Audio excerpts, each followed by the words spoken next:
দাঁড়াও দাঁড়াও, হেসো না, দাঁড়াও দাঁড়াও।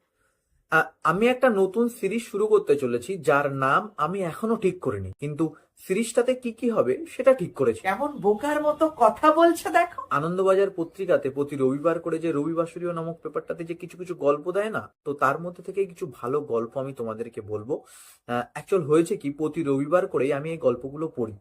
তো মা বললো তোমাদেরকেও শোনাতে। আমরা সবাই শুনবো তো। নে নে নে, তুই তাড়াতাড়ি শুরু কর, তাড়াতাড়ি শুরু কর। কি হলো বাবা, তুমিও কিছু বলো বলো। আরে হয়েছে হয়েছে, বেশি ভাবভঙ্গি না করে তাড়াতাড়ি শুরু কর তো, শুরু কর। ধন্যবাদ ধন্যবাদ। গল্পের মধ্যে এনারা দুজন অবশ্যই থাকবেন। আরে অত বলতে হবে না, ওরা বুঝতে পেরেছে। তুই শুরু কর, শুরু কর। তো 7/12/2025 আনন্দবাজার পত্রিকায় রবিবাসরীয়তে অঙ্কন মুখোপাধ্যায়ের লেখা ছোট গল্প বিউটি পালাবে। সম্ভবত গরিবের মেয়ে, ওই জন্য পালাবে লিখেছেন। বড় লোকের হলে চলে গেছে লিখতো। চুপ করো তুমি, কোনো কিছুতে মুখ আটকায় না তুমি। বিউটি পালাবে কথাটা বেশ কিছুদিন ধরে চাপা বুনো ফুলের গন্ধের মতো ভেসে বেড়াচ্ছে দাসপাড়ার বাতাসে। বিশেষ করে উঠতি বয়সের ছেলেপুলেরা ফিসফাস করছে লুকিয়ে চুরিয়ে। তাদের নিষিদ্ধ গুঞ্জন বড় রহস্য ঘন, কিন্তু চাপা থাকে না কিছুই। দরমার ঘরের ফাঁকফোকর গোলে যেমন উনুনের ধূসর ধোঁয়া বেরিয়ে আসে পাকিয়ে পাকিয়ে, তেমনি গোপন খবরটা ছড়িয়েছে পাড়াময়, ছড়িয়েছে একান থেকে ওকানে, এমুখ থেকে ওমুখে। সকলেই অপরের কানে কথাটা তুলেছে ফিসফিসিয়ে। দেখো কাণ্ড, পাড়ায় এসব মুখরোচক খবর কখনো চাপা থাকে নাকি? সেটা, এসব খবর একা জেনে মজা নেই, সবাই জানলে তবেই তো মজা। সাথে জুড়ে দিয়েছে বিধিবদ্ধ সতর্কীকরণ। কি ভালো দেখো, কেউ কাউকে বলতে মানা করেছে, অথচ কেউ জানতে বাকি নেই। হ্যাঁ, ফলে যা হওয়ার তাই হয়েছে। কথাটা নিবারণ প্রামাণিকের মেয়ে বিউটিকে নিয়ে, যে কিনা কলেজে উঠেছে সবেমাত্র উচ্চ মাধ্যমিকে সেকেন্ড ডিভিশনে পাশ করে। নিবারণ প্রামাণিকের একটি সেলুন আছে একফালি জমির উপর, ছোট দোকান। এককালে লাইন পড়তো ওই ছোট ঘরটার সামনে। এখন ফ্যাশনেবল পার্লার গজিয়ে উঠছে চারদিকে। সেখানে দেওয়ালে কাঁচ লাগানো ঝিকিমিকি লাইট জ্বলে সর্বক্ষণ। মেশিনে চুলের কাটিং, দাড়ি ট্রিমিং করা হয় কাস্টমারদের। কত রকম কাট, সেসব চার্জ লেখা ক্যাটলক নাকি আছে। নিবারণ অত কিছুর নামও শোনেনি কোশমিনকালে। নিবারণের দোকানে আসে কিছু বেরসিক কাঠখোট্টা ছাপোষা মানুষ, যাদের বাহার করার মতো শখ, বয়স, চুল কোনোটাই তেমন অবশিষ্ট নেই। মানে আমার মতোই ওই রেডিও শোনা লোকজন, সারাদিন ফোন নিয়ে বসে থাকে, এদিকে রেডিও শুনে বলছে। নিবারণ প্রামাণিকের বউ অলকার মেয়ের কোলে মেয়ে। ছোটটি জামার হাতায় নাকের শিকনি মুছতে মুছতে সরকারি স্কুলে যায় ধুলো পায়। শিকনি শিকনি মানে কি বলছে বুঝতে পেরেছিস তো? বুঝতে পারবে না, নাকের ফুটা। মিড ডে মিলের ডিম কাড়াকাড়ি করে খায় বন্ধুদের সঙ্গে। বড় মেয়ে বিউটি ঢল পাকিয়ে কলেজ করে। বিউটি দেখতে শুনতে খুব বেশি চটকদার কিছু নয়। টানাটানি সংসারের মেয়েরা যেমন হয়, নেহাতি সাদামাটা। পাড়ার মোড়ের বিশাখা বৌদির দোকান থেকে কেনা ফর্সা হওয়ার ক্রিম মাখে সে এখন রোজ দুবেলা নিয়ম করে। কলেজে গেলে এসব বাহার একটু করতে হয়। কলেজটাই বাহার করার উপযুক্ত জায়গা। চারিদিকে দেখি তো, তবে বিয়ে বাড়ির মতো না সাজলেই হলো। কত জায়গার ছেলে মেয়ে আসে, একটু ফিটফাট না হলে চলবে কেন? বিশাখা বৌদি সাজেশন দেয় ওকে, কোন ক্রিমে ওর মাজা রঙে জৌলুস আসবে, কোনটা মাখলে বসন্তের দাগগুলো মিলিয়ে যাবে ওর মুখ থেকে, আর কিভাবেই বা ওর রুক্ষ সনের মতো চুলের গোছা বদলে গিয়ে হয়ে উঠবে বিউটিফুল।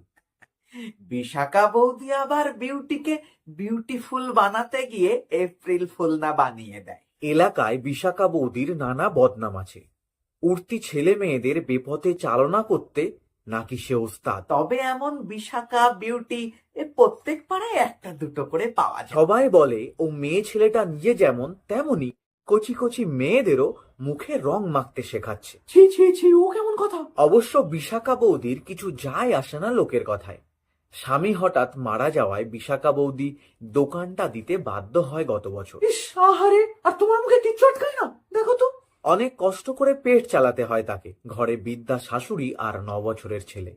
বদনামের কথা ভাবলে 3টে পেট চলতো না এ বাজারে। এই পেটটা না থাকলে মানুষ বেঁচে যেত। বিশাখা বৌদির দোকানের সামনেই বাইকটা এসে থেমেছিল সেদিন। হলুদ ওড়না জড়ানো বিউটিকে প্রথমে তো চেনাই যায়নি। গাড়ি থেকে নেমে সাবধানে একটা উড়ন্ত চুম্বন ছুড়ে দিয়েছিল ঘাড়ের কাছে কাকড়া বিছের উল্কি আঁকা ছেলেটাকে উদ্দেশ্য করে। ছেলেটাও কম নয়, বিরাট কোহলির মতো। বিউটির সেই উড়ন্ত চুম্বনকে ক্যাচ করে নিজের জামার পকেটে পুরে নিয়েছিল সে এক বিশেষ ভঙ্গিতে। মুচকি হেসে বাই বলে বিউটি হালকা করে হাত নেড়ে তারপরেই ধা করে বেরিয়ে যায় বিউটির সেই প্রেমিক কালো বাইকটা শূন্যে উড়িয়ে, যেন রূপকথার রাজকন্যা আর রাজকুমার, আর গাড়িটা রাজকুমারের পক্ষীরাজ। আচ্ছা, তারপর তারপর কথাটা ছড়িয়ে পড়েছিল তারপর থেকেই। বিউটি অবশ্য ভয় পায় না কাউকে। সে এখন গোড়ালি উঁচু জুতো পরে কলেজে যায়। ভয় কেন পাবে? সে কি তার ওই ন্যাড়া মাথায় হেয়ার ব্যান্ড পরা বোন রুনুর মতো আছে নাকি? লায়েক হয়েছে। মাঝে মাঝে ফোনে রিলস বানিয়ে নাচে হিন্দি গানের সঙ্গে। সেখানে ওর 10,000 ফলোয়ার্স হয়ে গেছে এর মধ্যেই। ও পাবে ভয়? সেটাই, কেউ কিছু বললে ফলোয়ার্স ডেকে মার খাইয়ে দেবে। তবুও বাস্তব দুনিয়ায় একজন আছে যার সামনে সব সাহস উবে যায় বিউটির, যার সামনে চোখ তুলে তাকাতে পারে না ওর বাবা নিবারণও। সে ওর মা অলকা। হ্যাঁ হ্যাঁ, কাকে কাকে কাকে, আরেকবার বল। সে ওর মা অলকা। শুনতে পেয়েছো না? আরো আরেকবার বলবেও। অলকা চিরদিনই গম্ভীর প্রকৃতির মহিলা। টানাটানির সংসারে পড়ে আরো কয়েক পোঁচ গাম্ভীর্যের প্রলেপ পড়েছে অলকার দেহ মনে। তারপর জবে থেকে শুনেছে মেয়ের ওই ব্যাপারটা, দাহ বস্তুর মতো হয়ে আছে অলকা, যখন তখন জ্বলে উঠছে সে কোনো কারণ ছাড়াই। তার ঝাঁঝের বেশিরভাগ অংশটাই তপ্ত কড়াই থেকে গরম তেল ছিটকে আসার মতো গিয়ে পড়ছে। ওনার স্বামী নিবারণের ওপর, তাই তো?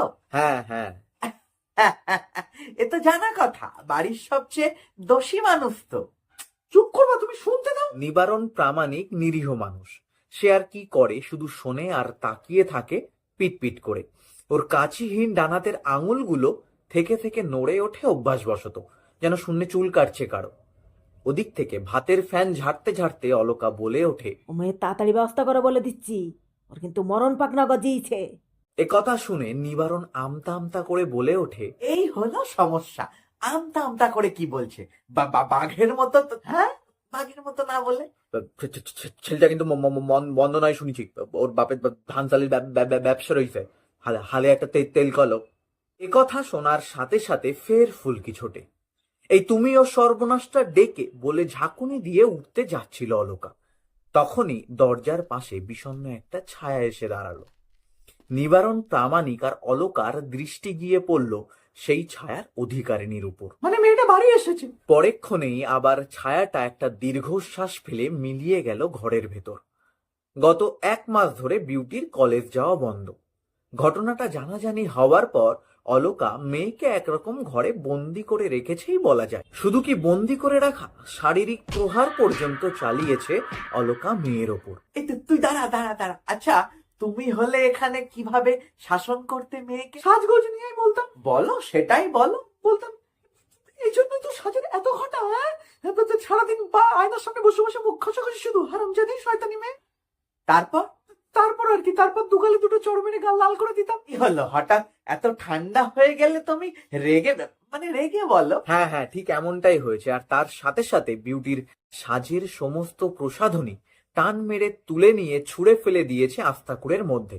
বিউটি কিচ্ছু বলেনি, মুখ বুজে সহ্য করেছে নীরবে।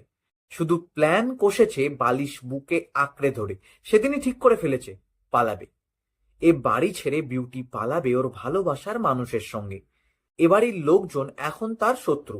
শত্রু না হলেও এমন কেউ করে? বাবাটা শত্রু, মাটা শত্রু, বোনটা না, বোনটা ছাড়া। রুনুকে ধর্তব্যের মধ্যেই রাখে না বিউটি। সেদিনের পর থেকে চলছে একরকম। গোটা পাড়ার মতো বাড়িটাও যেন অপেক্ষা করে আছে বিশেষ কোনো মুহূর্তে। বিউটি এখনো পালায়নি, স্বস্থানেই রয়েছে। তবে বিউটির পালানোর আগাম অনুমানের একটা চাপা গুঞ্জন উঠেছে পাড়ায়। সবাই যেন অধীর আগ্রহে অপেক্ষা করে আছে বিউটি কখন পালাবে। পরের বাড়ির ভবিষ্যৎ সর্বনাশটা দেখার আনন্দে কানাকানি শুরু হয়েছে অনেকের মধ্যে। কে কেমন ভাবে সহানুভূতি জানাবে তার প্রস্তুতিও নিতে শুরু করেছে যে যার মতো। এখন শুধু বিউটি পালানোর অপেক্ষা। কেমন ভাবে সহানুভূতি জানাবে বলো তো? কেমন ভাবে? বাইরে সবাই গোমড়া মুখ করেই থাকবে, হাসির আওয়াজ শোনা যাবে তো বুকের কাছে কান নিয়ে গেল। বিউটি নিজেও জানে না কিভাবে তার গোপন কথাটা জেনে গেছে সবাই। ওর প্রিয় বান্ধবী সোমার মারফত যোগাযোগ রয়েছে বুম্বার সঙ্গে। কে ওই সেই কাঁকড়া বিছেটা? ও আবার কি কথা? বাইক বাহাদুর তো বলতে পারো। কাকড়া বিছে বলো, বাইক বাহাদুর বলো, রাজকুমার বলো, বুম্বা বলো, ওই একটাই ছেলে। বিউটির ফোন অলকা কেড়ে নিয়েছে অনেক আগেই। সময় এখন ওর একমাত্র ভরসা। ওই সময় কি তবে? বিশ্বাস করেছো তো মরেছো। পরেক্ষণেই জেগে ওঠা সন্দেহের ঢোকটা গিলে নেয় বিউটি। ভাবে, না না, সোমা খুব বিশ্বাসী, ও কিছু গোলমাল করবে না। কত পরিস্থিতি সামাল দিয়েছে ও। তবে আর বেশি দেরি করা যাবে না। মা যা শুরু করেছে তাতে ভরসা নেই কোনো। এখন যা করার খুব তাড়াতাড়ি করতে হবে বিউটিকে। কি হলো, থেমে গেলি কেন? থেমে গেলাম কারণ আজকে এই পর্যন্তই। পরের পার্টটা খুব তাড়াতাড়ি আসতে চলেছে, তার জন্য সাবস্ক্রাইব করে রাখো। আর দেখা হচ্ছে খুব তাড়াতাড়ি। টাটা। কোনো কিছুতে তোর মন নেই। এবার চিন্তা বেঁধে গেল যে না, মেয়েটা ঠিকভাবে পালাতে পারবে কিনা।